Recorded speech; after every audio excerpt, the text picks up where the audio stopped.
Alrighty, and we're on. I'm sitting here with Tony Ayoub. That's right. Yeah. So Tony and I, we met through a couple of blokes, but one of them, my BDM Andrew, who works in my business, and then obviously good relationship with Brett Kamali as well. And Tony's what they call you, like a high performance manager or something. Oh, look, that was the role I've been doing for the last 5 or 6 years, and I'm a physio by trade. So I graduated as a physiotherapist, and just over the years being involved with the footy and sort of gravitated into that role. Yep. Thought I'd like to do a management role and tried it for a number of years, but I'll be honest with you, my best asset is my my hands and treating and diagnosing and all that sort of stuff. So I've decided at the end of last year to jump out and stop doing that and get back to the physio side of things. Yep. And so just I'm going to pull it back and we'll go right back to the start. But in terms of what I guess what you're required to do as a high performance manager, like what does it entail? Look, as it says, it's you're managing, the high performance department of a football club. That was what I was doing in rugby league and whatnot. But it's a management role. So what you're doing is you're setting, you've got people underneath you. You've got strength and conditioners. You've got physios. You've got doctors, sports scientists, all doing their role and all very good at what they do. But quite often, as we've seen, the size of our training squads grow, you needed someone to pull all that together. In years gone by, it was usually one strength and conditioner, one physio, a part-time doctor, and the coaches. That was it. Now you've got a strength guy, a conditioner, one sports scientist, two physios, a semi-full-time doctor, nutritionist, massage therapist, the list goes on. So pulling all that together and putting a structure in place is as far as, trying to get the best out of your athletes. Out of your people. Yeah, that's exactly right. And also setting the tone for your coach, finding out what your coach wants in terms of what does this team want to reflect or our club want to reflect, and then putting people in place that are going to deliver that for him. Yep. So, the strength conditioners do their role, but the high performance manager is sitting over the top and trying to pull all that together to make sure we're going in the direction that our coach wants us to go. Yeah. See, I find it interesting just because, I come from the martial arts world, right? And so a lot of the guys, when you're training martial arts, if you want to be a fighter or something like that, a lot of your training is either you either try and structure it yourself, or you're with a coach who may have strengths in certain aspects, but they may not have strengths in every aspect. Yeah. And I think, I guess traditionally in martial arts, it's always been very tribal in the sense of, if you do this style, then you need to focus on this style versus, in I guess nowadays with mixed martial arts and all that sort of stuff where everything sort of blends together, you really can, it's very hard to go and perform at the highest levels if you don't have experience in all the different disciplines. And then at the same time, the strength and conditioning aspect, like, I played around with CrossFit for a little while, but then it was like one of those things where it's like, if you want to get good at CrossFit, it does take away from the martial arts side of things because, what you're doing there may help you gain strength and you might lift more and have, better fitness, which does help you in sparring and fighting. But it can take away flexibility and can remove some of these other aspects, right? So I can imagine it'd be quite stressful as well, considering that all the players are slightly different in their genetic types and how they respond to different things. Well, that's probably the biggest challenge, and it, particularly over the last 10 years, have seen that explode. Yep. You've got to be more individualised, and the only way to do it in rugby league now is in groups. Yep. So you've got your outside backs, so your full-backs, your wingers, your centres. Yep. You're training them a little bit differently than your half-backs, and then you're training your middles, your front rowers a little bit differently again. You're putting your hookers in with your halves. Yep. So trying to structure it in groups and being specific to those groups. They're all different body types, but essentially your outside backs are pretty similar in their body type. Yep. Most of them are fast, most of them are lean, most of them are tall. Yep. So you can structure something. So, I think that's one of the big things that we've done better over the last, umpteen years, probably, 7, 8, 9, 10 years particularly, but the last few years very well, is to individualise those groups. Yep. It's harder then to go because you've got 36 players that you've got to look after. That's right. And there's, usually 6 to 8 of those are young kids who can't manage the loads that you're putting into these seasoned veterans that have been there for, 5, 6, 7, 8, 9, 10 years and stuff like that. So you've got to... It's conditioning, right? They've got to build up to it. That's exactly right. Yep. But, the biggest challenge that I found and is keeping an eye on all 36 or 38 players and making sure we're getting the best out of each one. It's a difficult task, and some of the really good high performance managers out there do it really well, but they've been doing it for years. So I come from the medical background. That's my forte and stuff. So, it was a little bit more difficult for me. I was lucky to have a really good grounding with blokes like Billy Johnson, Steve Folkes. They're some of the guys that were the good strength conditions in the early days through the 80s and 90s.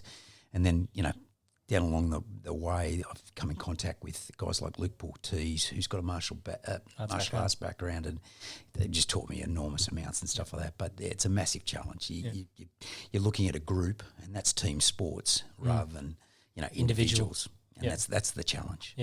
There's two things I wanted to ask. The first one was in terms of athletes' headspace, right? So obviously part of high performance is making sure that they're operating in the right headspace.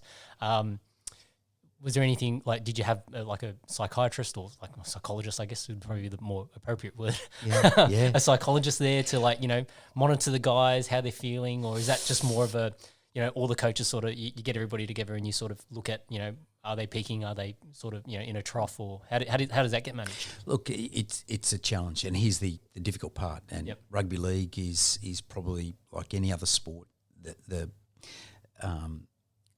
tools at your disposal are finite. You don't have endless amounts of money, so you've got to be judicious in where you spend it. So from my perspective, having a good nutritionist on board was just paramount, because you've got so many different body types. You've got to try and achieve, the best out of them and stuff like that. So I always found that, in the full-time employees, your strength and conditioning is really important. But then the ancillary staff, your massage therapists, your nutritionists were really important as well. So having a psychologist or a psychiatrist or whatever you want, a mind coach that was usually a luxury. Some clubs have them. Some clubs bring in someone. They're not always from a psychology background.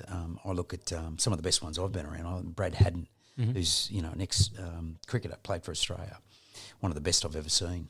Nick Maxwell, AFL player, and I don't think either one of them. I'm not sure about Nick, but I know with Brad, I don't think they've had that sort of formal training. In the background, but they've been part of it at the highest level. Nick coached Collingwood to a premiership, so he was a 10, 12-year veteran of Collingwood. And he's probably one of the best I've seen, along with Brad Haddon, in terms of how they approach the mental side of things, and that was their role, is to bring the best out of our athletes, keep them honest, tell them how it is, discipline and stuff like that. And if I can say it, there was no bullshit about them. They just told it how it is, and that's what you need at that high level. I think I've been around some structures where they've brought in a psychologist, and if they haven't been involved in team sports, geez, it's difficult to actually relate to what they say, because they want you to treat each individual as an individual, which, yes, you're trying to do. But when you've got 36 players, geez, that's tough. One might communicate, you might respond to a communication one way, whereas another might respond to a different way. You don't have the time or the energy to do that. So in the main, you've got to cut that sort of stuff out and try and be positive. But the best ones I've found are the ones, organisations. You look at the Melbourne Storm, is they've got coaches and all their staff that are in tune to what to look for in terms of their players. They're aligned. They're really aligned. So picking up on what players are having problems with and stuff like that, they jump on it. They jump on it straight away. They've got some welfare people involved as well. People who have some formal background, but not in the psychology side of things, just general welfare and stuff. And they get them involved really early and stuff like that, if they can see an issue with a player outside of the footy and stuff like that. But in the main, with their footy, with their training, it's the staff that are there at the coalface that are, we're older people. We've been through some of the experiences that these kids are about to go through. So it's easy to relate to them. But again, I think it's important you have those really strong characters around that, are going to pick up and be positive and help them through it and keep being honest with them. Yeah. Well, I guess that leads into the second thing that I want to ask about. When it came to culture, right? If you had when you have these veterans that are very strong and know what they want, do you find that majority of the juniors that were coming through would automatically fall into that, or would that be something that they still needed to be sort of coached on and trained on and developed on? So I don't know. Johnny, it's a word that's bandied around everywhere. Culture in sports is just such a big term. Now it's permeating into businesses. You can see yourself with the dealership and stuff like that. Culture is such an important word. It's a hard one to grasp. I think I try and simplify it. Like we always talk about it, but the best organisations are the cultures that are driven within. Yep. And that, from what I mean by that, it's the players. Yep. You know, it might have taken a coach or a CEO or a good football operations manager to set it up, but it's the players that live and breathe it and deliver it all the time. Yeah. They're the best ones. It's the accountability. Without a doubt, Yep. without a doubt. I've found, and this is where I've really struggled over the last few years, the young kid coming through now doesn't get the culture thing as quickly as they used to. Okay, I think back in the 80s and 90s, particularly the Terry Lamb days, the Steve Mortimer's, you know, Cameron Smith, even when he started and stuff like that, Jonathan Thurston, those sorts of players, they looked at what was being done before them and fell into place real quickly. Yep. They knew that these are the standards that were set. That's right. These days, I think it's been eroded. I think the young kid coming through, the majority of them, I won't say all of them, because there's Jack Coggers out there, a young kid who's just gone to England, and I've had the fortune of being with him the last 3 or 4 years, 5 years. Wonderful kid, hardworking, respectful, humble, understands what's going on around him and really aware. They're not all like that these days.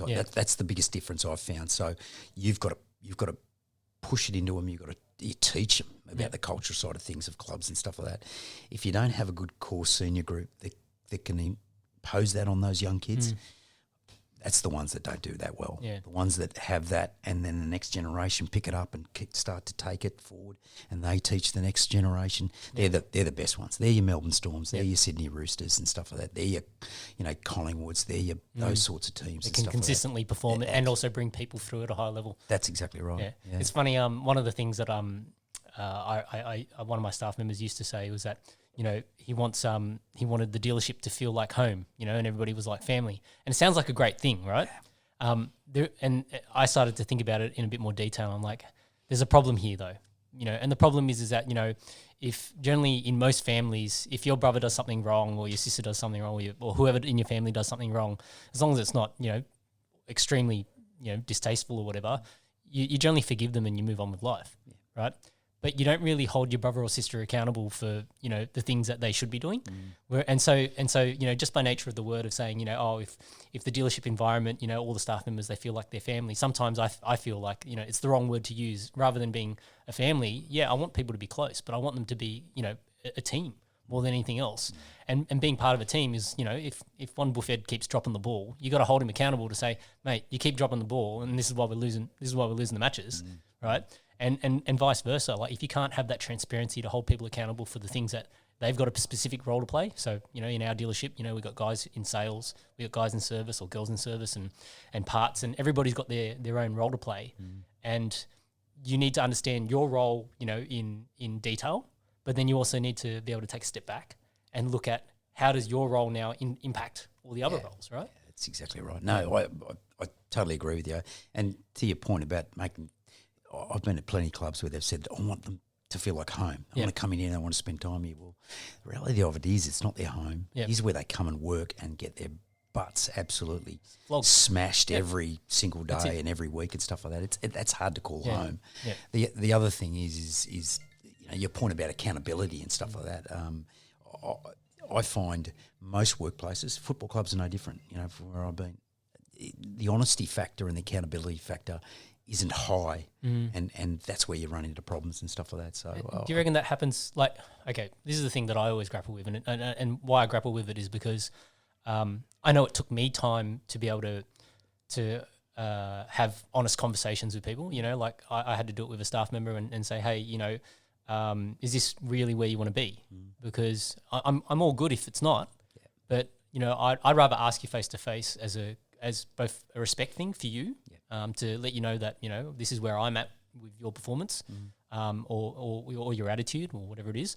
And, all I'm asking in return is that you be honest with me because, I'm the kind of guy that would rather stab you through the front and look you in the eyes than stab you in the back. Yeah. Right? Yeah. And I feel like a lot of people don't have that. Like that's not a natural thing. And I feel like even for myself, there was parts in my career where, I would defer the problem. And it's only, more recently, I would say in the last probably 4 or 5 years that I've gotten so comfortable in my own skin that I can have those conversations, right?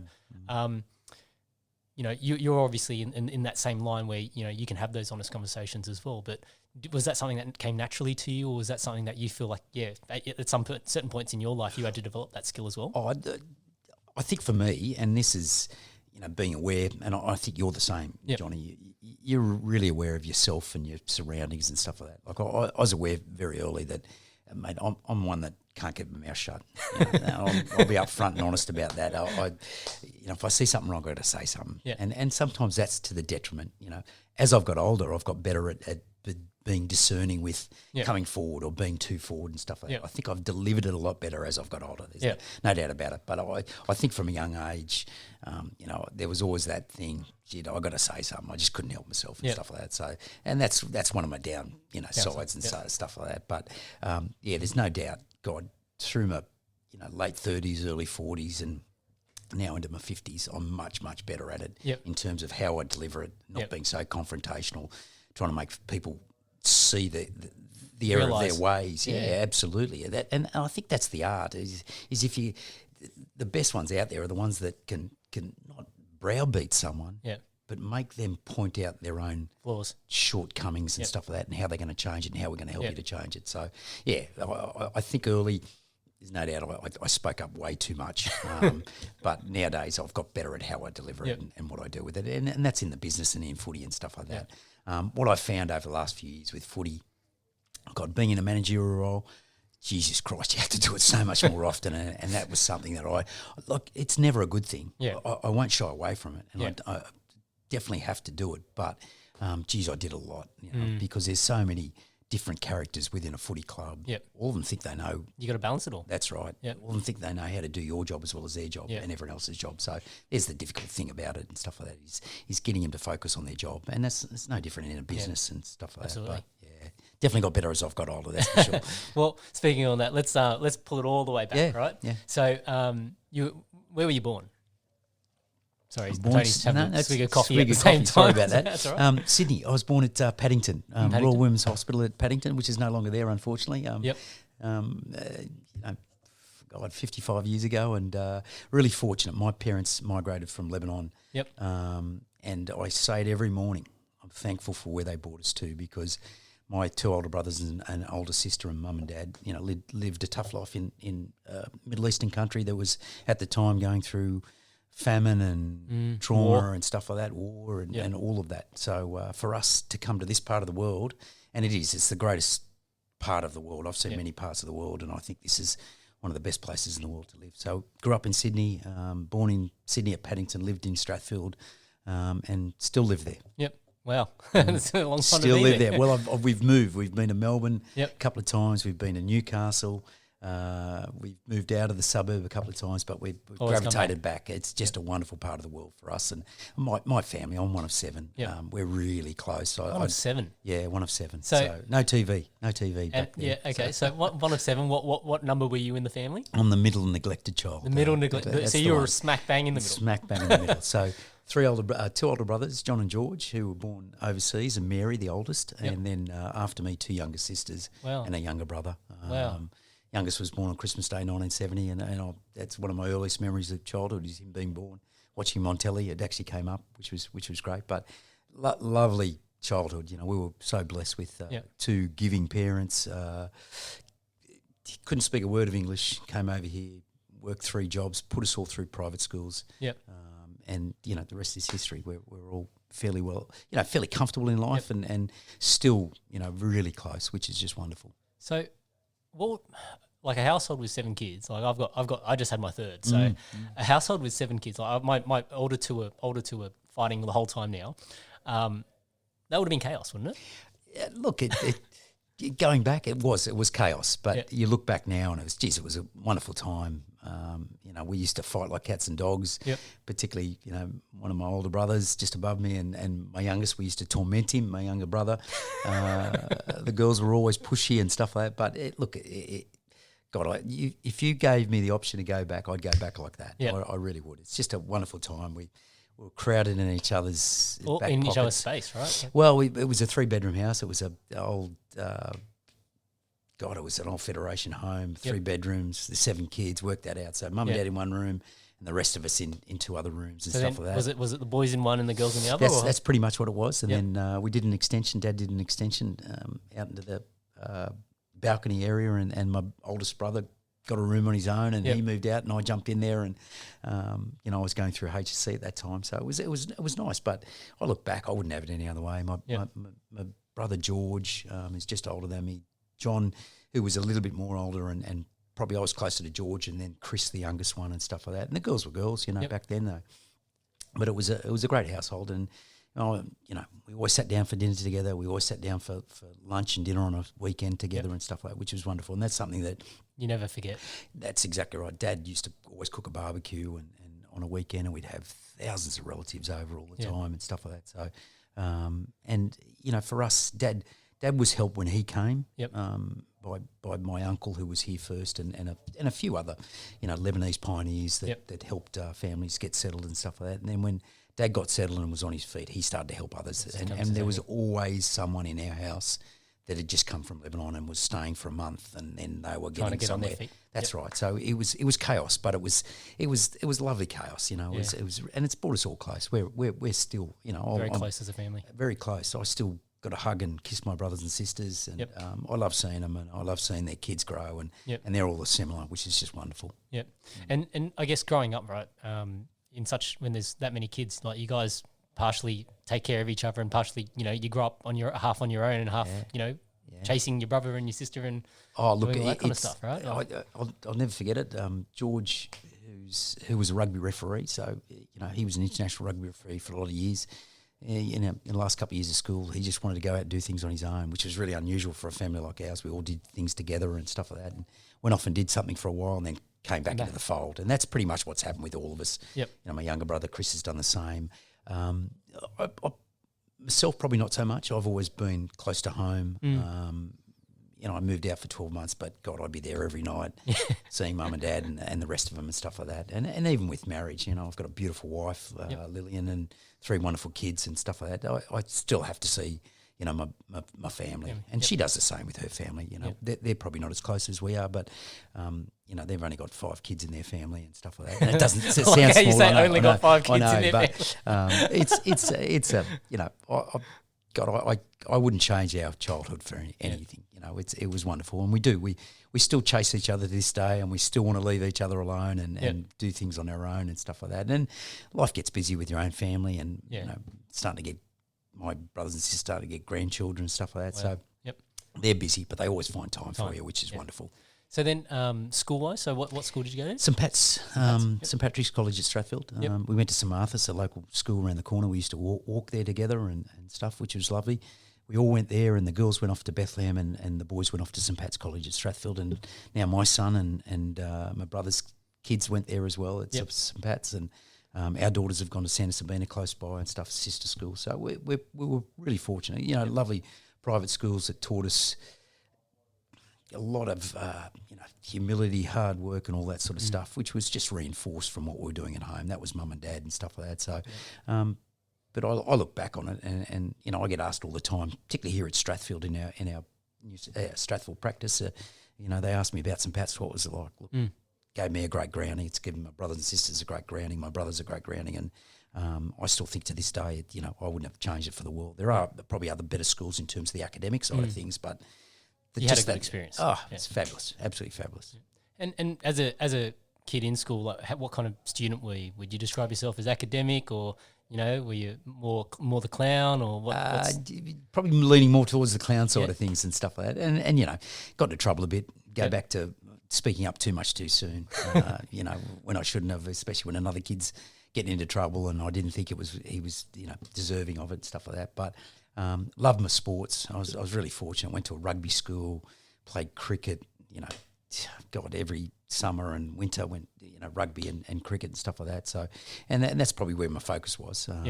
For a lot of time and enjoying yourself. I did. I did enjoy myself, but it gave me a good academic background as well. And I was fortunate enough to get into physio after it and stuff like that. So how did you make the decision to go into physio? Was that something that you always wanted to do, or something? No, absolutely not. I what I wanted to be is an orthopaedic surgeon. Okay, that was my passion back then. I wanted to be a doctor. Wait. Let's go back a step, because when I was in high school, I probably didn't even know what an orthopedic surgeon Yeah, was. So how did you even find out about Look, that? there was a really good mate of mine, Luke Rigney, who I went to school and uni with and played rugby with at Western Suburbs. He did physio as well. We both wanted to be doctors. Okay. His dad was a doctor and just a wonderful man, Dr. Rigney. And just through that exposure of his family and they had friends who were, surgeons and stuff like that. So sort of got that exposure and just had an interest in it. Any time I could read or, I just read about it and stuff like that and get my hands on, the gritty stuff in terms of surgery and seeing gory pictures. It just never fazed me. But it was something that I just always had a liking for. And thought I'd do it.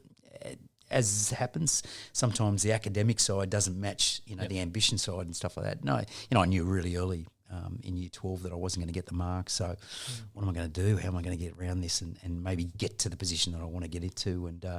And Luke, a great mate of mine, a lovely fella, and has taught me a lot.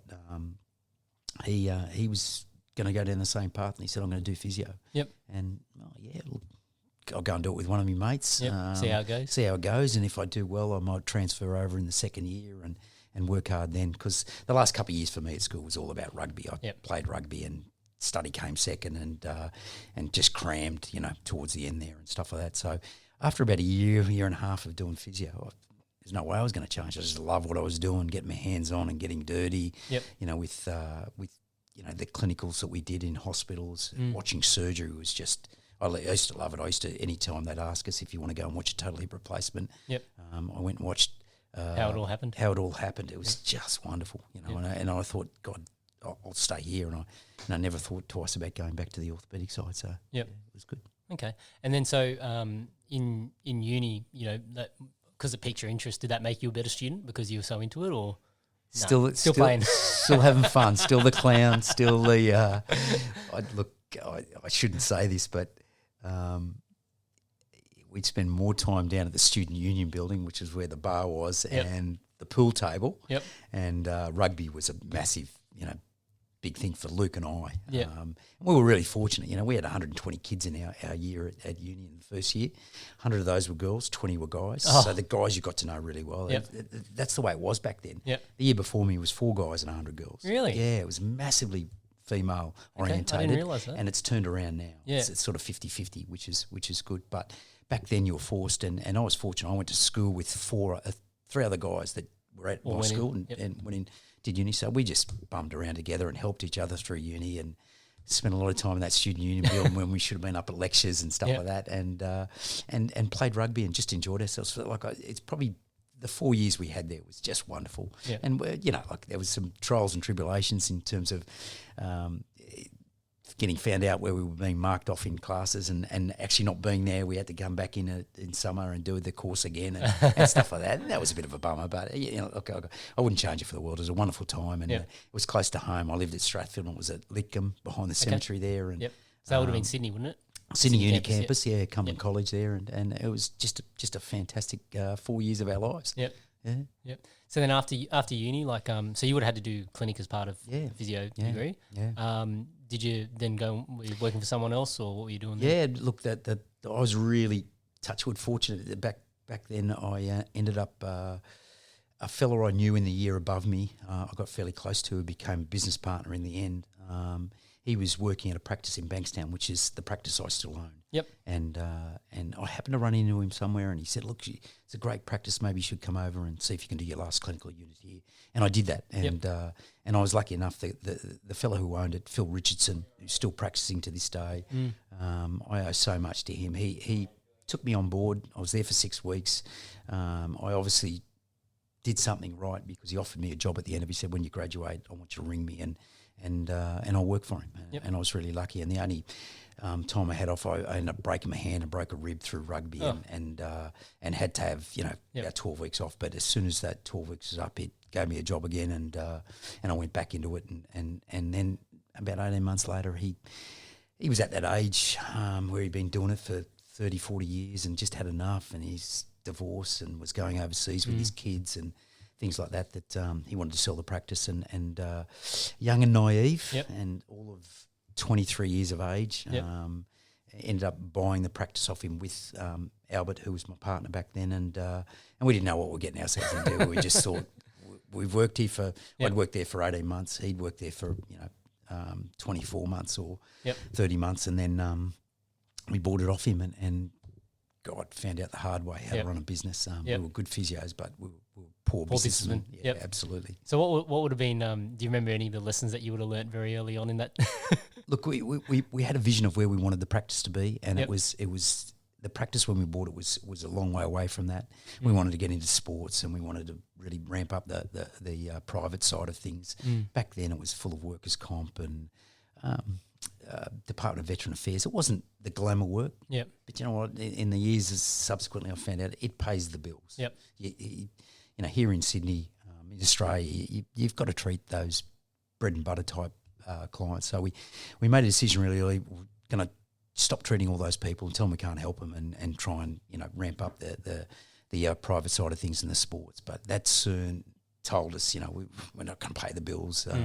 So we started to realise that we had to keep getting those people in and slowly build the other side of the business. And within a couple of years, we got it back up to where we thought we had, because we stripped it bare that first year.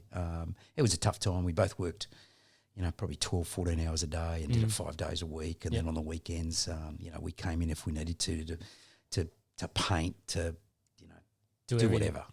So we're doing all our own stuff. And clients wise, so you obviously took on board the existing clientele. We did. We bought the goodwill and all of that, and it was fortunate. It was quite a busy practice, one of the bigger practices in that southwestern area at the time, and we just revamped it, put our own spin on things, did things slightly different.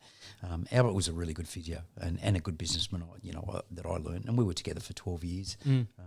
And then, as time went on, we were fortunate.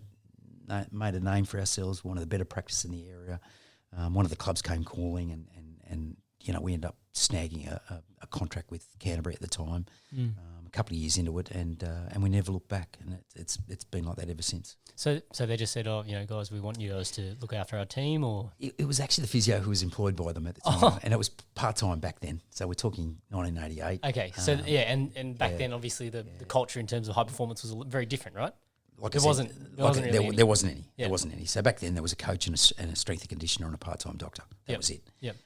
Canterbury, one of the fortunate clubs, they had a part-time physio who was going overseas for 6 months. She was taking a sabbatical, and she had her own practice within the area at Belmore, and she needed to fill the spot until she could come back. So she looked around, came and sussed out our clinic, and offered it to us for 6 months, and Albert and I looked at each other and said, "Yeah, why not? Well, let's do it." So we got introduced to the Canterbury culture back in '88, and unluckily for her and luckily for us, when she came back, we just did things differently. We didn't know any other way. We just worked hard. If a player rang you on a Friday night at 7 o'clock and they were playing let's go. Come in. We'll meet you at the clinic if we'd already left, and we'd go and treat them, and then we started to set up a bed down there, off our own bat. We weren't getting paid for it. Yep. We'd only get paid if someone came into the clinic for a consult and it was a discounted rate. Yep. Then we started turning up to games just to see, the continuity side of things, what happens when they get injured, how quickly can we start treatment and stuff like that. So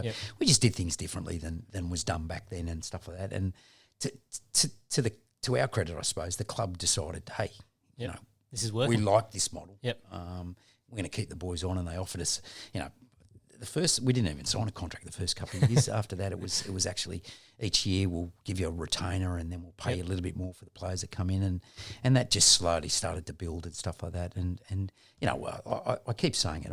We were blessed that you look at that era with Canterbury. Turvey Mortimer, Terry Lamb, Peter Tunks, Andrew Farrer, Chris Mortimer. The list goes on. Just a wonderful bunch golden of age, characters. right? Yeah, golden age of Canterbury's era, but just salt of the earth people that taught us a lot, and they were players. We were younger than they were, and we were treating them, and we were working hard. There's no doubt about that. And together with Hugh Hazard, who was their doctor back then, he taught. Like I'm not in the position I'm in unless it's for Hugh Hazard and what he taught me in terms of the clinical side of things and how to handle myself and stuff like that.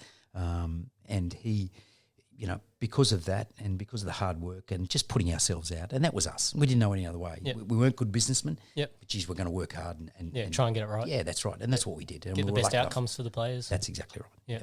Yep. It's one of the physios, like if you're doing like rehab style work, it's one of those operations where when you look at the business model, you go, well, if I do my job right, I won't see these people again. Like that's the goal, right? That's it. Yeah. So you can sort of what I would liken it to is and this is one of my mates, Tim Fung, who's the co-founder of Airtasker. Yeah. I was talking to him one day about some other type of business idea, and he was talking about giving me the analogy with dating apps, right? So their business model is flawed because theoretically, if you do a good job, people get matched up, and then they no longer use your app. Yeah, it's exactly right. so physio is kind of like the same thing. If you do a good job, you want people to get better. They get themselves right. They look after themselves, and hopefully they don't have to come back. Yeah. But I guess nowadays, as people try and push themselves harder and they want to get more out of life. That's where the preventative maintenance, the prehab, that all comes into play. So there's always going to be opportunities there. Oh, without a doubt. And it's funny you talk about that. If they get better, then they don't come back. I was only talking to one of our physios. He's been with us 10 years at our Bankstown rooms this morning. He's about to go up and start his own practice somewhere else. And it's unfortunate, but it's inevitable. Yeah, of course. People evolve and want to move on and start doing their own thing, their own way and stuff like that. And he was asking me about, just the way I approach things with a patient. I had a difficult patient this morning. He's been someone else for 7 years. He's come in, he's a bit frazzled in his head, what he should do and stuff like that. And one thing I am is I'm positive. I'm going to be honest with them and I'm going to be positive. But the thing I was saying to him is I'd rather get someone better in 3 weeks and not see them again and give them the tools to go and maintain it. Yep. Because guess what they're going to do? If they ever flare up, they're going to come back because they know I haven't bullshit to them and I've done my best very quickly. Yep. And they're going to tell all their family and friends. Yep. And that's where we the business model. Yeah, that's the business model. Whereas you see a lot of others, they'll string it out and I'll see you once a week for the next 6 months. And to me, I struggle with that because if I'm seeing someone and there's not much change over 3 or 4 or 5 weeks, it depends on the problem. If it's a real nasty surgery, or you're not going to get much change over a couple of months. But the run of the mill sore back that doesn't have a disc fragment that's sitting in the canal or whatever it might be, you're getting them better in 2 to 3, 4 weeks significantly, and then you maybe just seeing them on and off to upgrade their program and stuff like that. So, I'm always questioning what we do and how I do it, particularly and stuff like that. But it's amazing how many business models out there are exact opposite. It's how do we keep them coming back? How do we keep them coming back? Yeah. And I don't think that does us any good, but that's not the way I've run my business anyway. So, well, I think like the methodologies, there is differences over time. Like we create these evolutions in treatment methodologies over time that if you don't keep up to date with it, you may not be offering the best care. A doctor who might have been certified, in the 80s, medical technologies come so far. It's if they haven't kept up to date, and I know there's a professional requirement to do your CPD points and all that sort of stuff, but some people do it because they're passionate about it, and other people do it just because it's a job. You know? So that's one of the hard things I think for anybody trying to find treatment and all that sort of stuff is finding somebody who's really passionate about it and really engaged with it and is at the cutting edge. Is willing to try some of these things to see what is the impact, right? Like is there going to be a better way or is there not? Sometimes there isn't. Sometimes there is. Absolutely. So okay, so then from the Bulldogs there, what happened after that? So how did? Oh, look, both Albert and myself, and again, for 12 years we were partners, and then went our separate ways.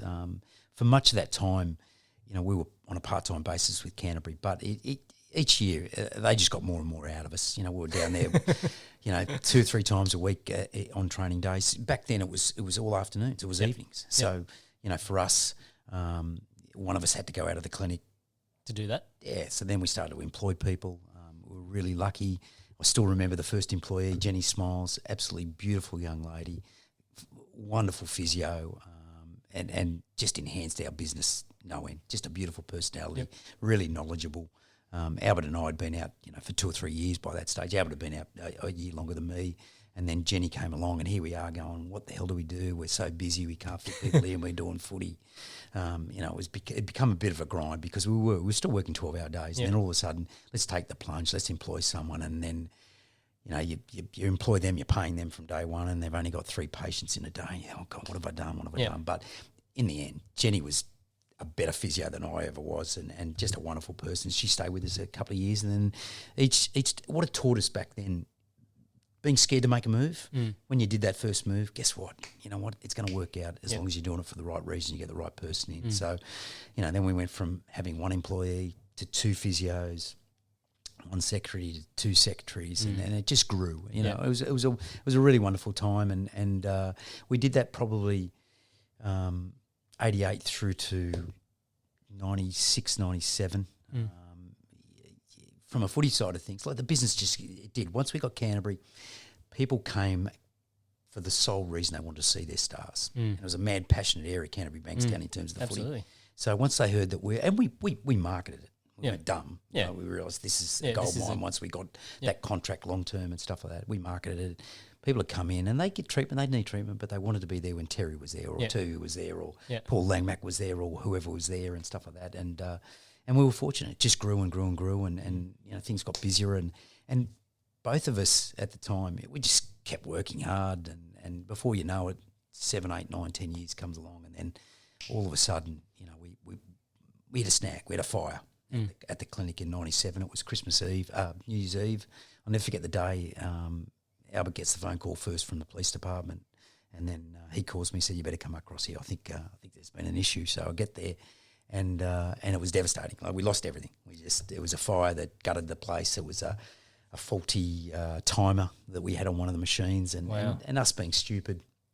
It was closed over Christmas. We should have turned everything off, and it just shorted, and away we went, and smoulded, and we lost everything. We lost every bed, every curtain, every towel, every machine, you name it. And you know what? It really tests your resolve, because we didn't have enough insurance. And oh, really? Yeah, we got some, but it was just wasn't enough to cover everything. Wasn't enough to cover everything. And this is again this learning curve that you go as businessmen. Yep. Great physios, good physios. But not so much learning as we go along and making mistakes and learning from them and stuff like that. So, we moved temporarily to some other premises and went, you know what, we're big, we need to get bigger. Let's get out of this small 2-bedroom, double-storey house that we'd converted into a physio place. We were renting at the time. So we moved into bigger premises and got more beds. A little bit of a worry, but in the end, we filled it. And, all of a sudden the rent went from, 20-odd grand back then, which you'd die for that now, to 60 grand. And hang on a minute, we're paying someone else's mortgage here. So we decided to find somewhere, and we found somewhere around the corner, and to this day we've been there ever since. So, that traumatic incident in 97, 96, around that time, we're in a better position now because of it. It forced us to think bigger and build something. We bought something and built it. Purposely built it. It made you uncomfortable. So as a result, you had to grow. That's exactly right. And unfortunately for us, as Albert and I got more involved in the sports side of things, at the time we were doing basketball. We end up getting doing a lot with Bankstown Basketball Stadium, which is near our Bankstown practice. It was a big part of our business back then. That grew into the West Sydney Razorbacks, and we became their full-time physios, or part-time. They were coming in the clinic, and we were going to games and travelling. One of us was doing Canterbury, one of us was doing the basketball, and we'd swap and just get exposure. And I ended up doing the New South Wales Claxton Shield side. It grew. We were lucky. Our name was getting out there. It's referrals, being noticed and stuff. Knowing like that. people. Yeah, knowing as a people. result of it. Yeah, which was good. And then in end of 97. Just as we were about to move into the clinic, Chris Anderson, who was the coach of Canterbury at the time, and a wonderful friend of mine, and again I owe a lot to him for the position I'm in with the footy side of things, decided he was going to go and coach in Melbourne, and he asked me, he said, "Can you come down and help me find a physio? I want to employ the first full-time physio in Rugby League." And I think at the time Norse had already employed someone full-time. The rest of the clubs, like us, were part-time. Used to come in 2 or 3 times a week. Yep. So he was naive, flew down to Melbourne with him. Had the best 4 days I've ever had. Party time. It was absolutely John Rebo and Chris Johns and Chris Anderson, and a mentor of mine who recently passed away a year ago, Theo Burgess, who was Chris's right hand man with footy. I'd introduced him back in 93 or 94, and we'd become like a threesome, really close. And we went down, and unbeknown to me, they were here. Theo and Chris were conspiring to to get me down there, keep me down there. And I had the business. I had a young family that, 2 kids, my wife. The business was going well. We had Canterbury. I just didn't think, but God, the lifestyle that they were showing me, the food, where we ate, the drinks, it was just... They wined and dined you. Wined and dined me. And then at the end of the third day, I said to her, listen, am I going to do any interviews for the physios? And they said, yeah, tomorrow. I'm going to go home tomorrow. Yeah. Like I'm scheduled to leave. And anyway, next morning, come into it was you.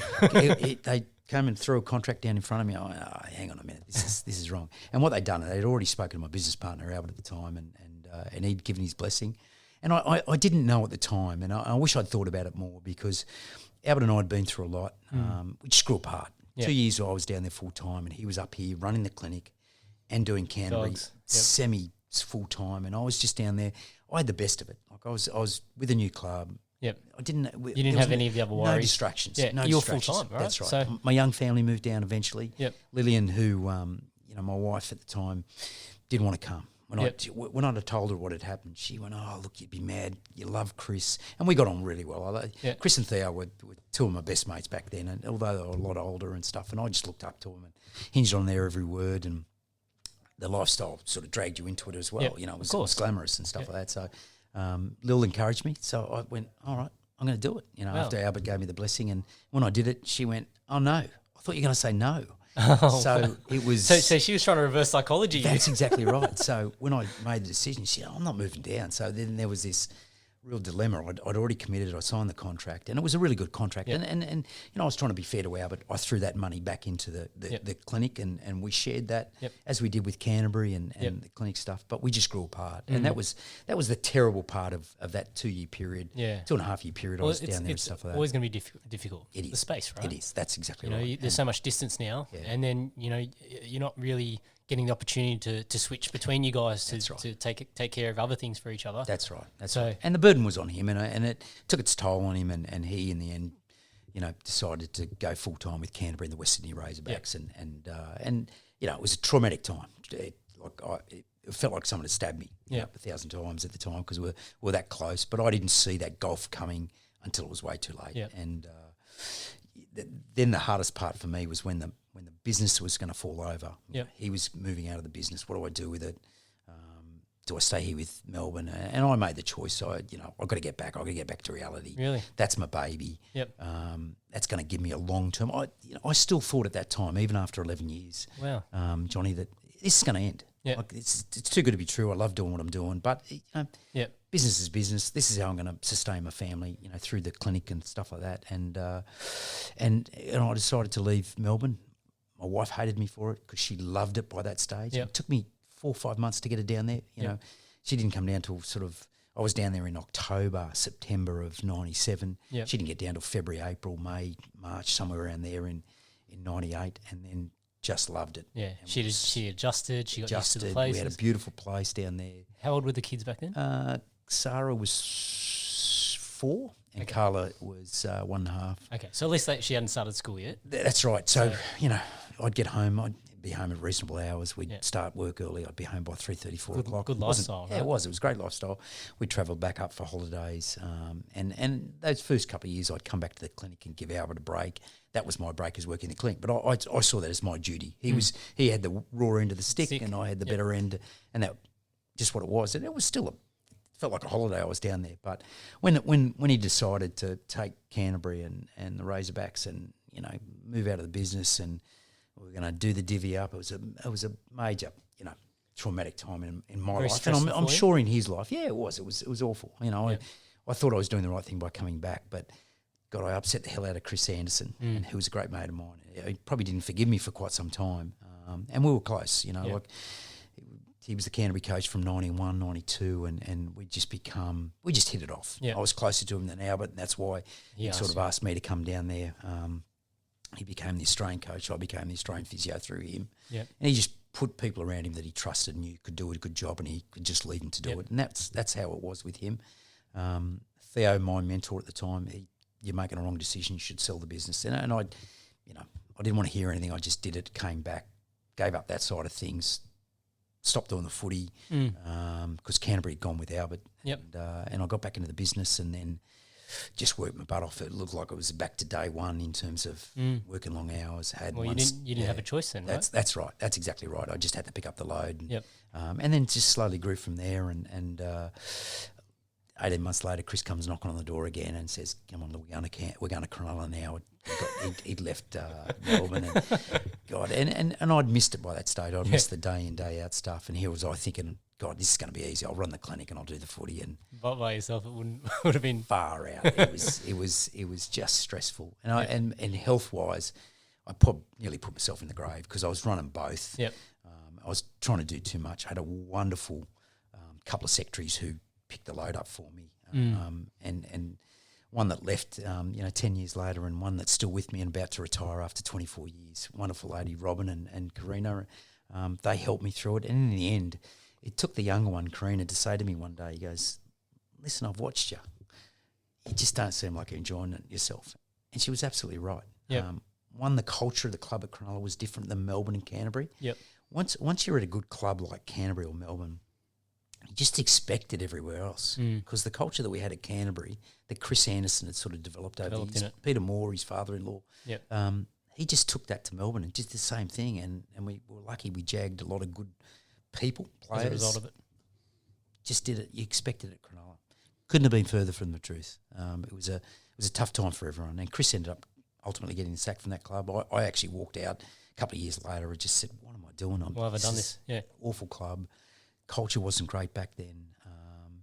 Don't get me wrong. Lots of good people there who I still keep in contact with, but it's all got to gel, right? That's exactly right. You can't just Chris's way of doing things didn't suit their club, and we and then Chris and myself and a couple of other staff members that came from Melbourne that he took tried to do things our way without understanding their culture and trying to adjust to it and tweak it. We went in full guns blazing, thinking that it was going to be this way. It didn't work. It didn't work, and that was. And looking back on it, I didn't realise this at the time.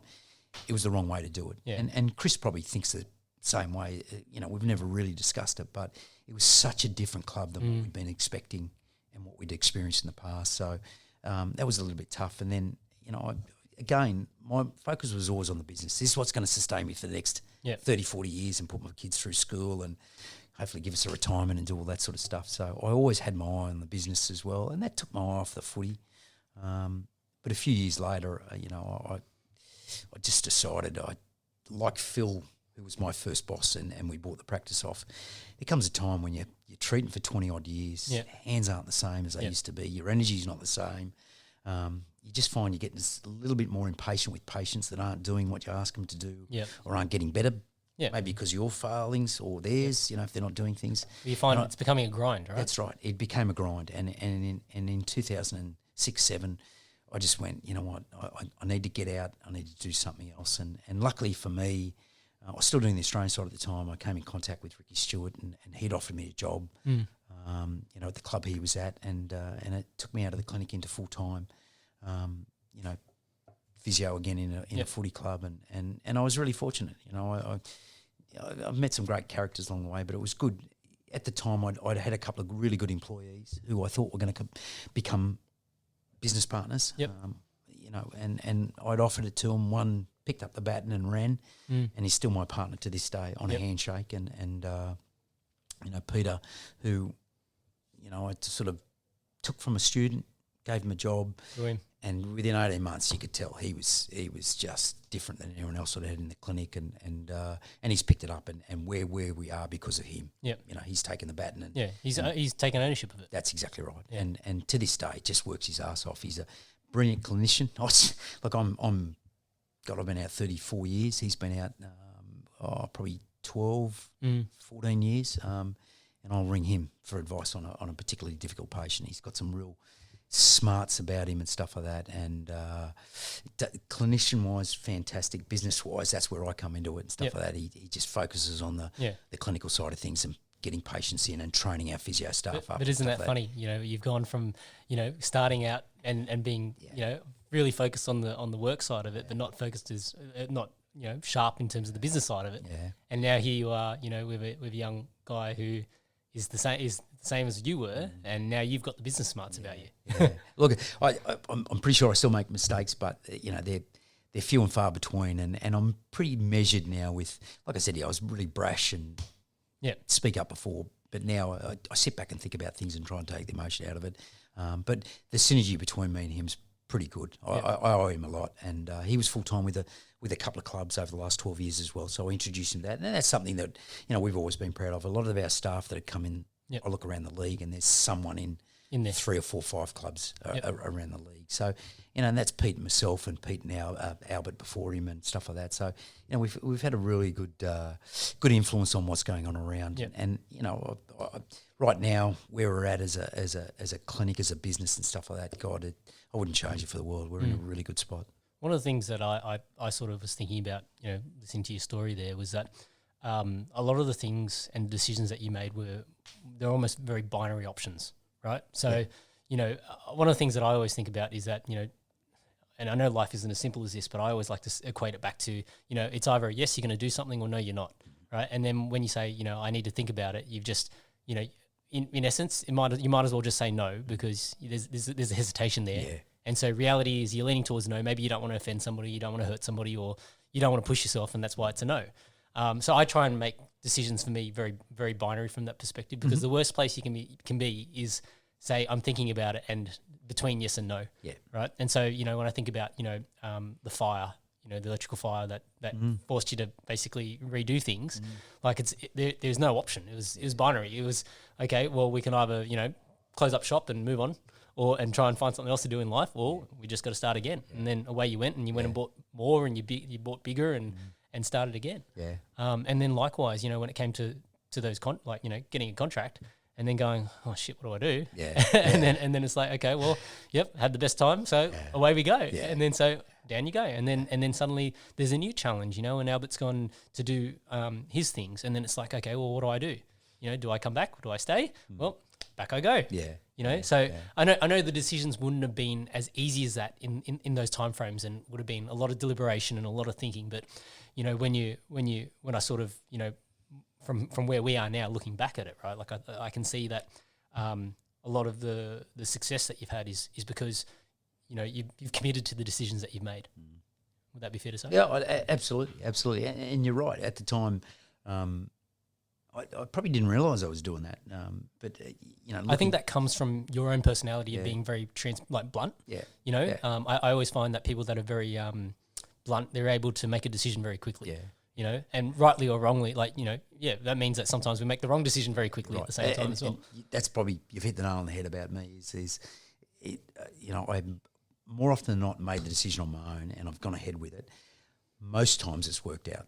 Yep. There have been times where, God, what the hell have I done? And there's some deliberations after it and some stress. And I'll be honest, I'm a stressful person. I take stress on, but I hold it really well. I don't want to load my family up. I don't like stressing my wife and stuff like that. But yeah, in the main, most times I've just made a decision and stuff like that and gone with it. And that's probably one of the strengths, I suppose, Johnny, is I've never had you do have regrets, but whether it's a good decision or a bad decision, I've always looked back and gone, well, yep, that's what it was. The decision. That was the decision. Yep. I made that decision, and I'm going to lie in this bed, whether it's good or not. Yep. And that's probably one of the strengths. I never try and dwell on it and, God, I shouldn't have done this and I shouldn't have done that. I wish I hadn't done it, but it is what it is. Let's move on. Yep. And let's how am I going to make it better and how? So yeah, you're spot on. Yeah. Yeah, and I think that's the best part of it, when you can actually look back at it and go, okay, I made the wrong decision here, but now you know where you're at. You've drawn that line in the sand to say, here's the marker. I made this wrong decision. It's now put me back to this point. Where do I go from here? Well, that's the decision I've got to make. That's right. Not be sitting at this further point and going, oh, that's where I was. Yeah. I wish I was back there, and then not doing anything about it, and basically, you might be drifting further off as a result of it. Yeah, that's exactly right. Again, I keep trying to say to my kids particularly is what's the worst thing that's going to happen? As long as it's not going to be physically debilitating, you're not going to die of something. The worst thing is going to happen. Feel a bit of shame. Yep. You've made the wrong decision. It might be a bit of ridicule from some people, but in the end, it's not going to kill you. Yep. So let's move on. Let's go to the next thing, and let's work hard at trying to correct that wrong that you've done. And that's what I try and live by. Yeah, I think Tim Ferriss in one of his books he talks about that. He goes, when you, I think it was in the 4-hour work week or something like that. But his point was, when you feel like you're paralyzed by fear, right? You try and go down the deepest, darkest rabbit hole you can. Yeah. Right. So because I've failed at this, well, what's the worst thing that can happen? And you just go as deep and as dark as you can go. Yeah. And so you have that, that ultimate extreme of what is the absolute most negative things you could possibly achieve, have been as the outcome of that, whatever you failed to do. And then anything that's above that, well, you're winning. You're in front, right? That's exactly right. That's a good way to look at it. Yeah, spot on. Sometimes, look, I've had some really, when I've done that, I've gone into really dark places. But, but as a result of it, then I just go, okay, well, in the scheme of things, it's actually pretty good. So that's exactly right. Yeah, and how many times do you look back and go, God, what was I stressing about? Yeah. I made it worse than it actually is. And that's, as you grow older, you probably have less of those episodes where you're stressing so much. Well, it is what it is. I've just got to move on and make it right. Yeah. One of the sayings I really love at the moment is pressure is privilege. Yeah. Absolutely. Good So one. you have this pressure on you because you're able to bear it. Yeah. Right. And of course, some people, may feel like it's unbearable, but, if your propensity to, whether it's earn an income or, do better in sport or whatever academic activity or physical activity you're chasing is dependent on your ability to shoulder the pressure. Yeah, that's exactly. You want to lift more? Well, how much load can you handle? Yeah. Right. You want to get higher marks? Well, how much study can you take? So I think the same thing in business.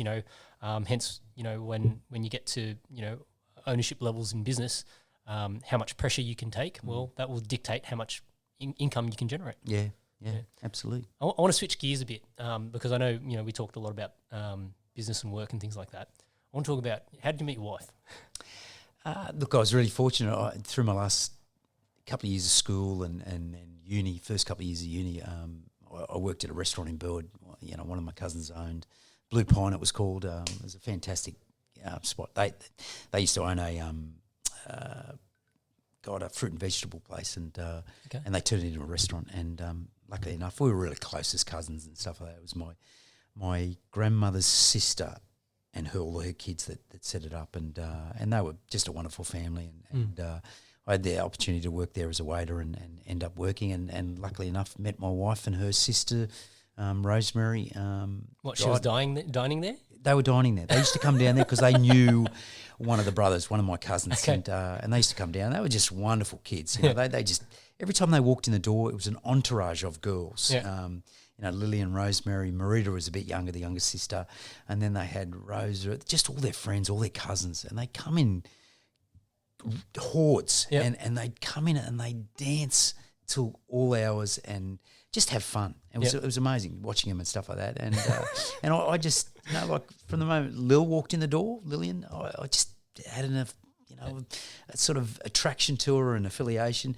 But God damn it took me about 3 or 4 years to one, to work up the courage, two, for her to actually say yes and come out with me and stuff like that. So I was really close to her sister Rosemary, and everyone had the impression that you guys were a thing. We were. It was always going to be. But Rosemary was just a wonderful person. It still is. I love her to death, Rosemary. But Lillian was always the one, just the one that I had. And I asked her out a couple of times, and she laughed at me, said, "No, are you joking?" Wow. And it took one day, I'll never forget it. She was having dinner with one of her friends, one of her good friends in her town. It was a bar just in town there, and I rocked up, single rows, and I said, "Listen, I've had enough of this.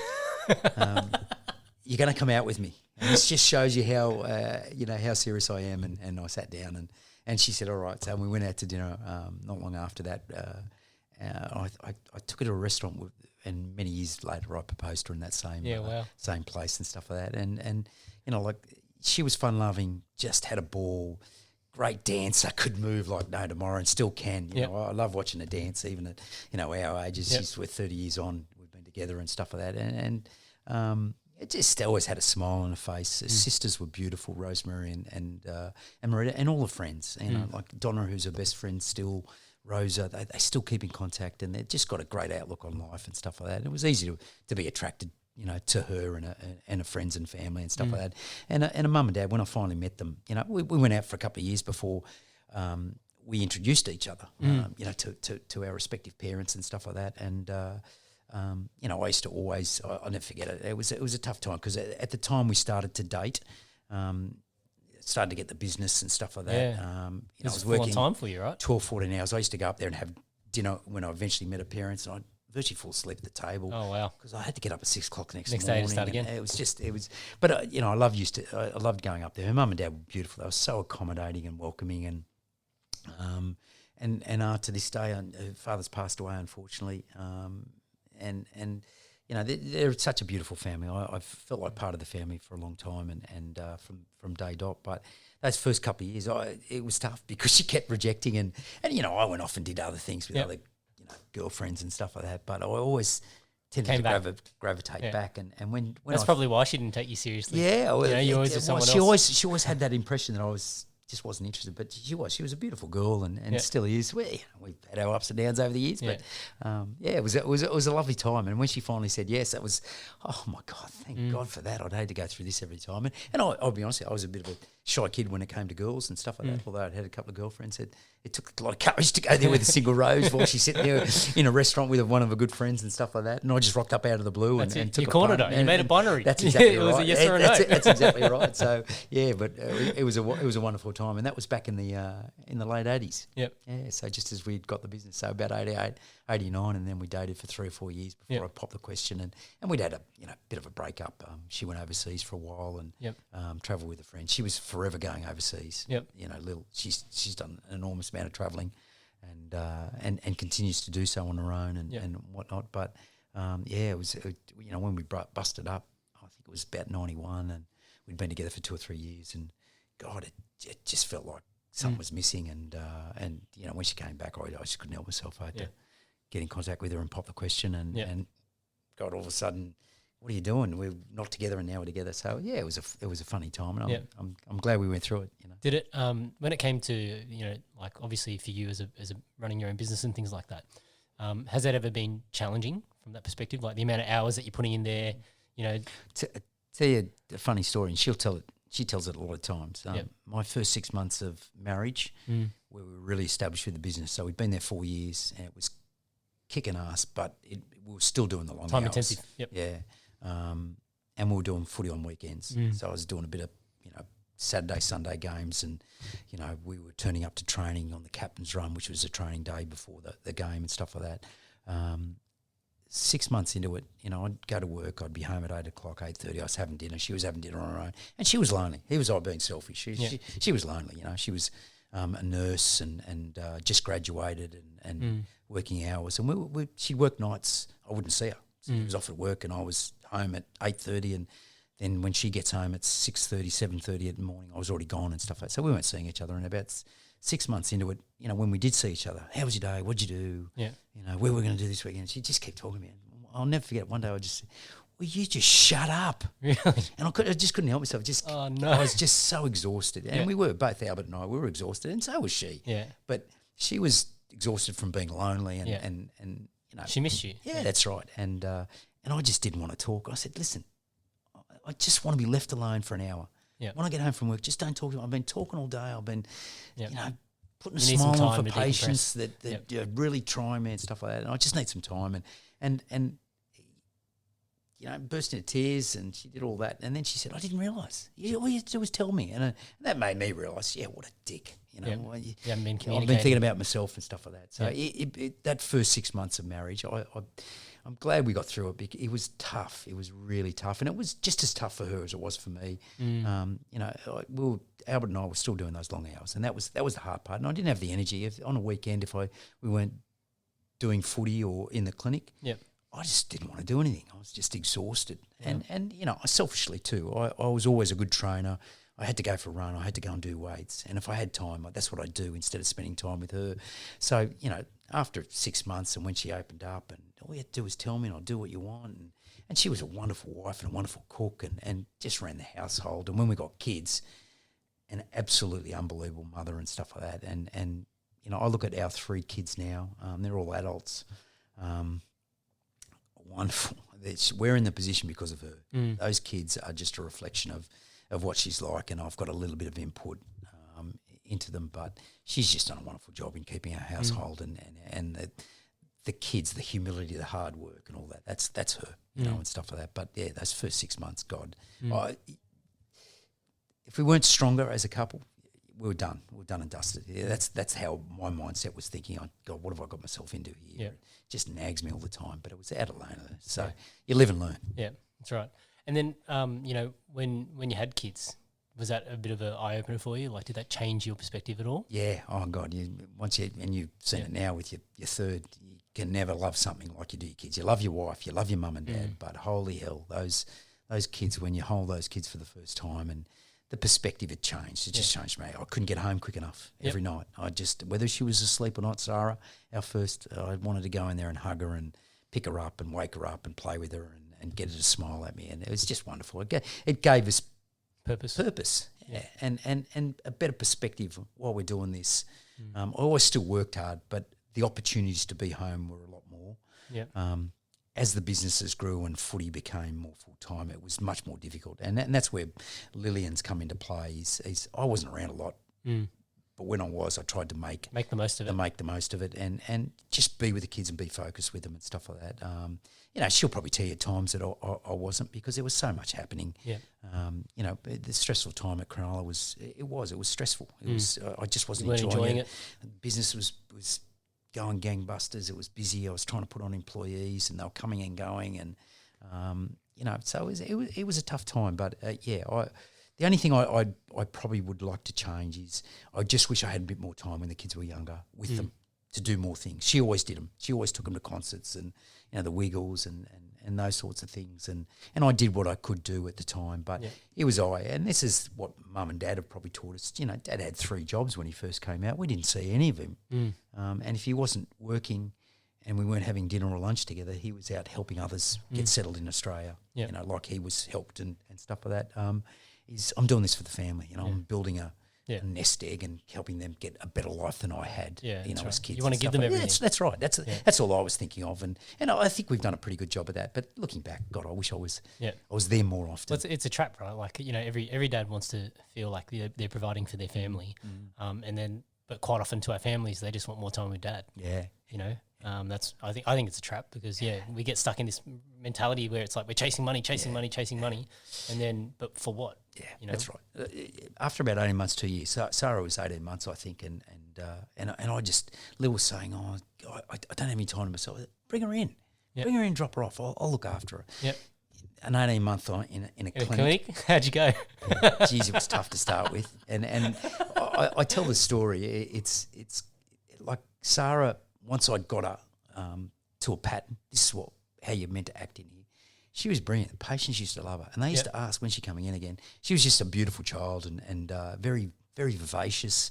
Can you go and get Johnny? He's in the waiting room. And she'd go out, Johnny, stand up, come in, Dad will treat you now. And this is at 18 months, 2 years, and wheel them in, and then she'd be in and out of the cubicle. Can you go and get me some cream, get me a towel, get me the spine model when I taught her about those sorts of things. And she just became a part of the clinic, and it was wonderful because Lil would drop her off, go and do some shopping for 2 or 3 hours, then come back and get her. And you know, I didn't want her to go.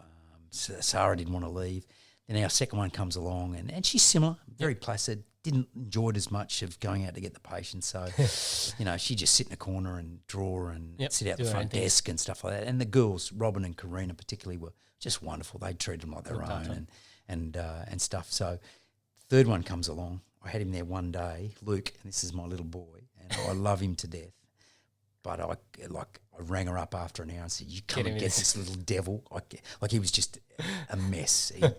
He was opening curtains with patients with no gear on, and you know, with gowns, and he just couldn't sit still. It was. I think I'd put up with it for 2 sessions. Yeah. I just said, "Lil, you can't do this. You can't bring it in." Yeah. And so he didn't spend as much time, but whereas the girls still talk about it, they remember it, they loved it, and you know, they've grown up with the clinics and stuff like that. They actually came and worked here for a while as secretaries, just to, you know, when we were short, they learnt the ropes out the front, and you know, they've got such a vested interest that they ran it like their own, and they just were so nice with patients and stuff like that. But, you know, that going back to those young years, it was just a wonderful time, you know, being around them. And then that stopped, they went to school, and then footy, I just didn't get as much time with them. Yeah, it's tough. Yeah.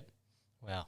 That's it's always very I don't know. I was just in my own mind. I was just like trying to envisaging it all. I know my son. He's like that. You know he'd be all over the place.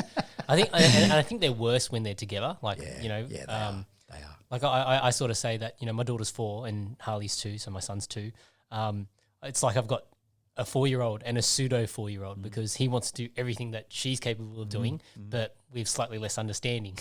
Yeah, And so when they interact, it's like he's picked up words that my daughter couldn't say when she was the same age. Like he speaks so much more, but I think that's because he's got somebody to bounce ideas off.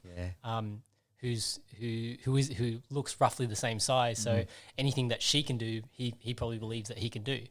So it's just one of those things that is very it's very cute. Oh, it is. It's wonderful. And look, my business partner Peter, he's got young kids. He's had 3, bang, bang, bang, and they're 8, 7, and 6 now. And I just kept. Hopefully, I've influenced him a little bit. Don't make the same mistakes I made. Your family's so important, and he's got a good balance right now.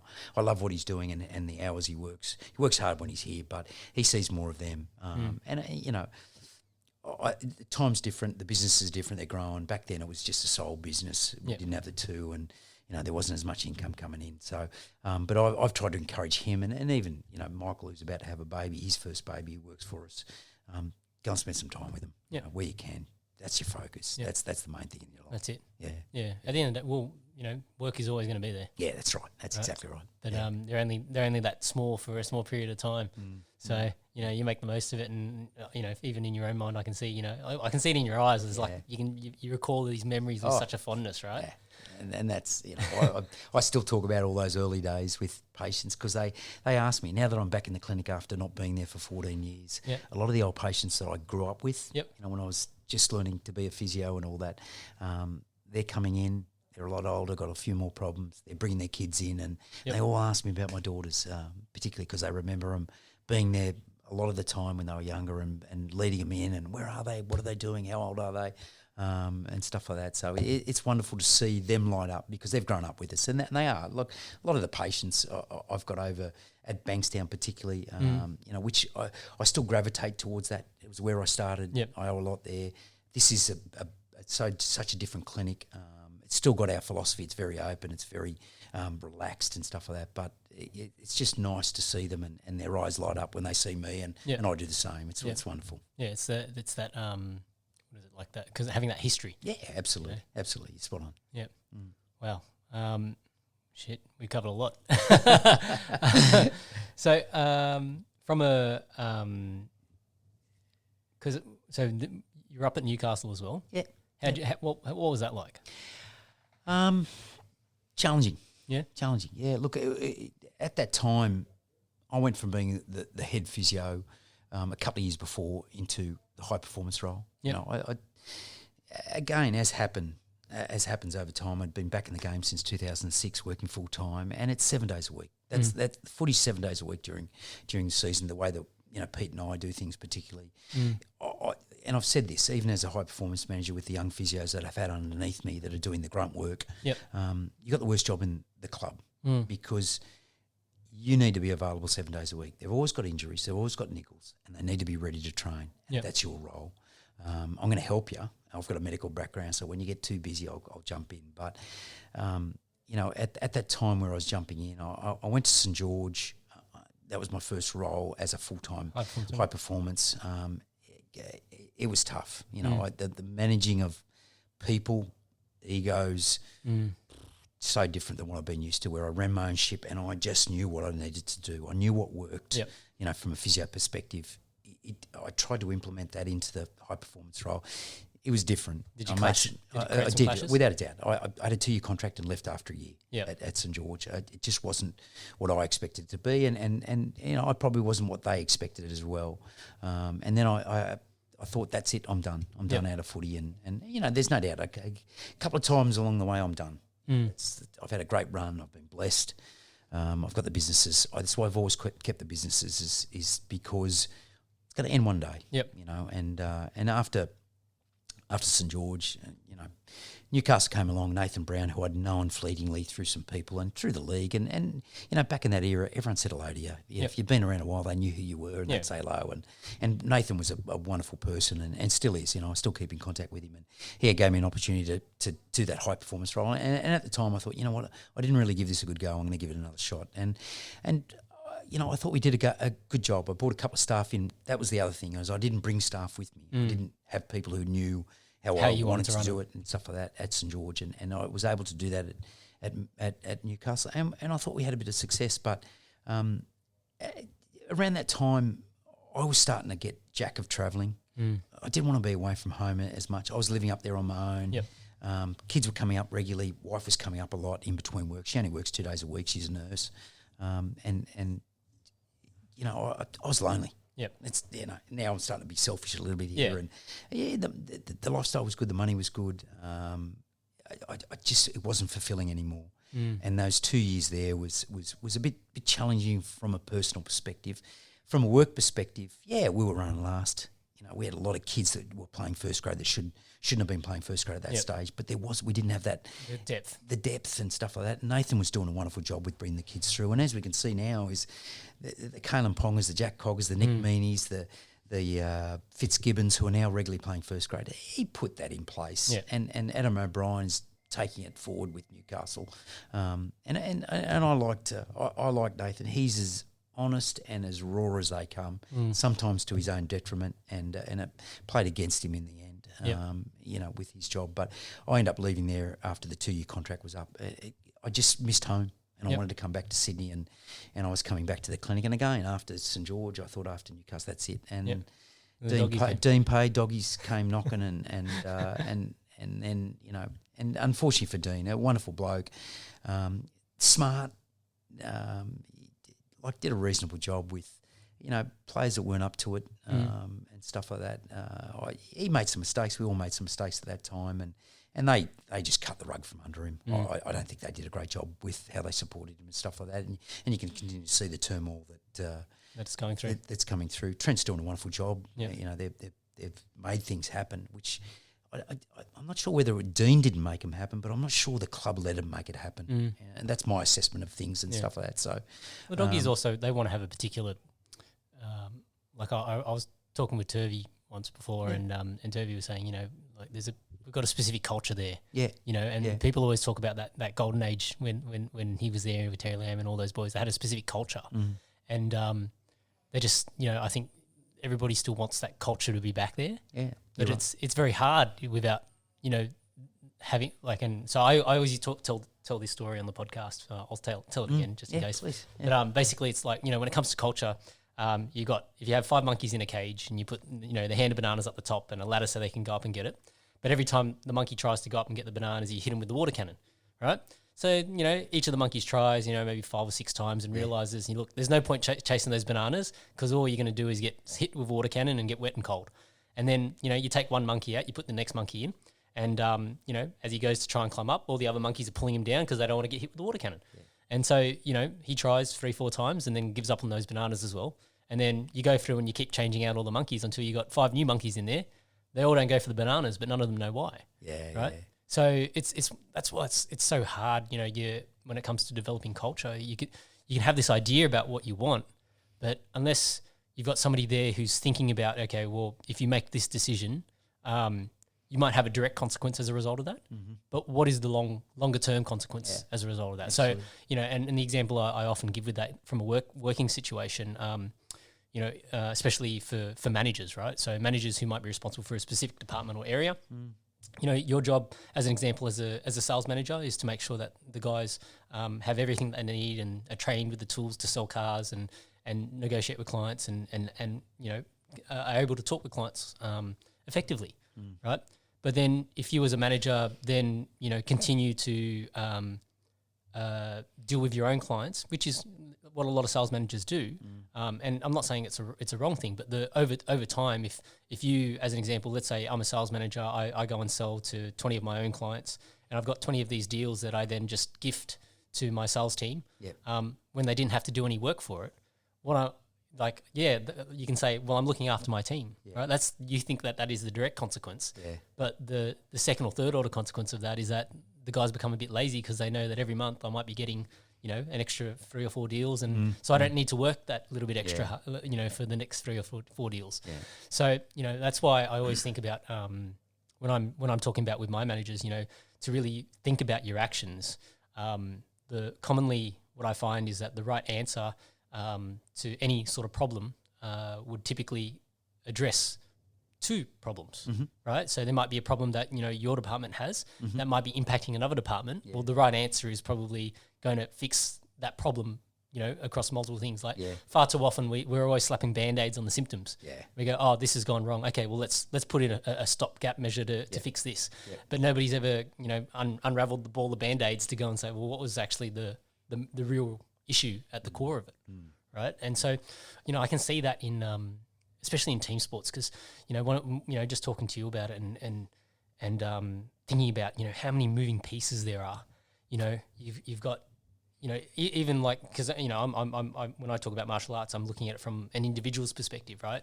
So even in that one individual discipline, there are so many different things that you can put into that, and so many different ways to structure it and layer it to get the outcome that you want. Let alone 36 guys, all individuals that you're trying to put into a team to get a synergy, to get the right outcome. Yeah. And, a lot of the times, I'm sure there are decisions that are made where people don't think of the precedent that they're setting, and that happens very commonly in the automotive industry where, a manager or an owner will make a decision and then we don't think about, what is the precedent that sets. So the next time around, it's like, okay, a similar situation has occurred. Somebody's done this exactly what you told them to do, and then you're like, oh, but that's the wrong fucking thing to do, right? But hang on a second, before you told me you need me to do it this way, and it's like, but the situation's different because we never really explained to them why they need, like, why are they doing what they're doing, so that they understand, you might think the circumstances are the same, but they're probably not, because everybody's an individual, everybody's got their own thought process and, their background, their upbringing, that changes them as well, right? Yeah. So it's really interesting. I always one of the things that I was using as the analogy in relation to like Chinese line dancing or dragon dancing was that we as humans, we breathe life into all these artistic endeavors, right? So whether it's martial arts, whether it's sports, when you see a beautiful play in sport, like that's why it's a highlight because everybody's like, fuck, that's fucking awesome. Like how good was that play, and you can really, everybody can appreciate it. Yeah. Some who are really into it will appreciate that more than others and go, wow, what that player did was really smart. And other people just appreciate it for looking really good and scoring the goal for their team that they go for, right? So there's so many different things that flow into it, but I always like to think that, when it comes to culture and when it comes to, development, like we as people breathe life into that, right? So, that's why I'm so curious about, why I found this really interesting is that in that high performance manager role, you're trying to breathe life, into a specific outcome, right? And that's, hopefully going to get the right outcome for the team, right outcome for the player, and likewise, for the sport, right? Yeah, look, it's the challenge of all high performance. Doesn't matter what sport you're in. Yeah. But particularly team sports and one like rugby league, where the demands of each individual or each group of individuals in terms of middles and edges and all that sort of stuff, I must admit, I did find it difficult. I did it a couple of different ways over those 5 or 6 years. Was I successful? Look, results-wise, probably not, in terms of when you look at what the teams did, where we're at and stuff like that. But there's so many other moving parts, like you say. It's the quality of, and I'll say this every day of the week, and I'm not ashamed of saying it, is the calibre of talent you've got within that pool is the single most important factor. If you don't have talent, then you're pushing shit uphill straight away. Well, you can't polish a turd. That's exactly right. That's exactly right. And that's probably been the hardest part. But you know what? I knew that fully well going into a couple of clubs that I was at just recently. One I probably didn't think they were like that, but then it was all about the culture of the club and the people within it, stuff like that. So, look, I'm glad I've done it. I've glad I've done it in the high performance, but I put my hand up, and I've said this, countless times over the last 3 or 4, 5, 6 months since I finished. doing footy and stuff like that is I'm glad I did it. It's not for me, but I've given it a go. I gave it a great shot. It didn't work out. I know what my strengths are. Yep. I'm going to go back to what my strengths are, and that's being a physio. And Yep. If the opportunity ever arises in footy again, which I don't think it will, and I'm not pursuing it. Yep. I've had a great career, Yep. and it hasn't been a career. It hasn't been a job. Yep. It's just been pure enjoyment. Yeah. And that's the way I've looked at it. It's been tough at times, but I've been blessed. There's no doubt about that. Yeah. But I think one of the other things that you would have brought to that is giving people some longevity, right? Because I guess in any athletic endeavor, your body's your meat vehicle is your breadwinner. Yeah, absolutely. Right? So, I guess I wanted to switch gears a little bit and just talk about that longevity piece, right? Mm-hmm. When you focus on prehab programs and that sort of thing, is there specific things that you try and get out or achieve with the individual to ensure that they've got that longevity? Yeah, look, the biggest thing, and this goes back to Dr. Hugh Hazard, who was the Canterbury doctor when we first started and was there for 30 years and then became the NRL Chief Medical Officer, first one, do no harm. The athlete always comes first. Yep. And the athlete's a person, so the person always comes first and the team always second. And that's what he taught me. The thing that I've found is that as the years have gone on, you have to become more individualised with their programs. Yep. So, and it becomes more labour intensive because you're spending more time. And I look back up until 2012, 2013, it was one physio in a club with 30-odd players. Yep. How can you be specific? It was tough. It was really tough. But that's where I kept saying to the two young physios that I always had underneath me over the last few years is you got the hardest job because that's the role I played. It was 7 days a week, and if someone needed to be treated 2 or 3 times a day, they were treated. I've had players sleep over at my place so I could keep treating them around the clock. Wow. That's what you did. Yep. That's the only way I knew. I just work hard. If I got the diagnosis right, I'm just going to friggin' work hard. Hands-on to get them right. And you know what? 99 times out of 100, it worked. Yep. Sometimes I pushed the envelope too far and probably shouldn't have paid them, but you know what? I wasn't going to let anyone tell me no. Yep. And I'll tell a really good story. Jonathan Thurston rolled his ankle in the captain's run before the third test. Back in 2007 or 8, Ricky Stewart was coaching, and it was awful. He was crying. He was in that much pain. He's never going to play. Hey, listen, we're going to give it a red hot crack here. Yep. And we did, and he played. Yep. The next day, and it's amazing what you can do when you just put your hands to the grind and just go at it. And we did. He worked as hard as he could. Billy Slater was the same. Did his knee badly before the 2000 World Cup, and I've never seen an athlete work so hard in my life. And he forced me. Yep. Because the moment we got the MRI with him he turned and said to me, "Okay, what are we doing?" Yep. Mate, we're going to go back and have dinner. We're just on a 2-hour drive back from the MRI after the game. So we just played the game. He'd hurt his knee real bad. It didn't look good. Yep. MRI came up better than I thought it was, and the doctor who was there with us at the same time. Let's go back. Let's have dinner, and we start. And we went 5-6 hours into about 1 or 2 o'clock in the morning, and then 7 o'clock he was knocking on my door. And we were at it again all that day, and we were at it the next day, right through the day. And I was exhausted. He was exhausted. But he didn't let up on me. Yep. And that was probably the key. And you know what?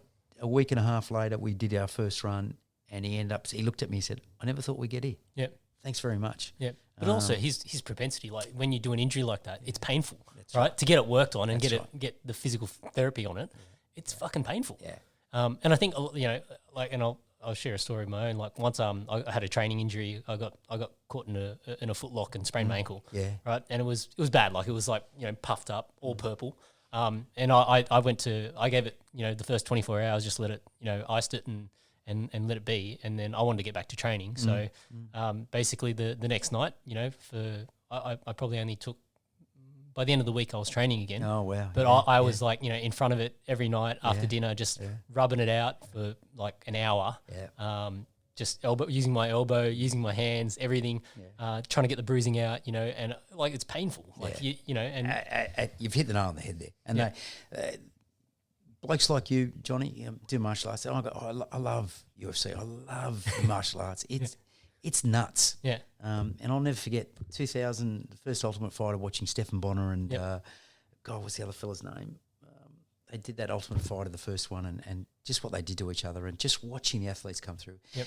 You guys, first graders, let's not kid ourselves. The contact sports, Yep. fuck, what you go through is ridiculous. So to get up, there's something different in your brains. There's no doubt. Screws loose, without a doubt. And to put yourself through that and watch blokes like yourself and Billy and just put up with it. And we're digging in, and there's sometimes there where I'm that shitty with them because they're making me work long hours and is this really going to work? And I'm digging in and hurting them deliberately and stuff like that. It pays off. And you know what?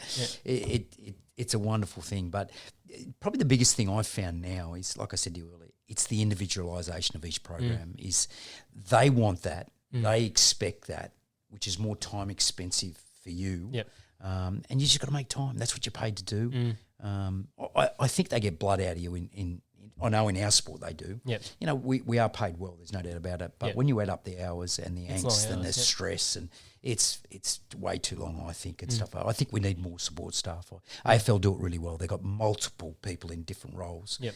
And they make it work really well. Rugby League's still a little way behind, but that individualisation of programs and individualisation of strength and conditioning programs, it's becoming more and more. Yeah. It's almost becoming like you look at the NFL particularly, or the basketball in NBA. Yep. How many of those have personal physios, personal conditioners, and they that's what they want. I think the number for LeBron James is $1.5 million a year he spends on his own personal well-being. That's exactly right. Our athletes haven't gone down that path, but they expect it out of you. Yep. There's only 2 of you. For 36 players, like a strength and conditioner and then a high performance. And again, my forte is medical, physio. Yep. It's not strength and conditioning. I rely on the 2 people in front of me to do that. Yep. And that's sometimes hard because I've got a player coming to me saying, listen, I need more speed rather than the conditioning side of things. Well, it's not really what I'm supposed to be doing. It's a contact sport. We need that base, and you've got to explain yourself, and we're trying to individualise. It's hard. I did find it tough, but it was challenging, and that's why we do things, Yep. We like to be challenged. I love to be challenged. I realise now the challenge that I really relish and are probably better at is getting an injury right rather than an athlete to peak performance. But getting an injury right is also for me is running them, doing weights with them, and getting them up to speed to give them back to those guys.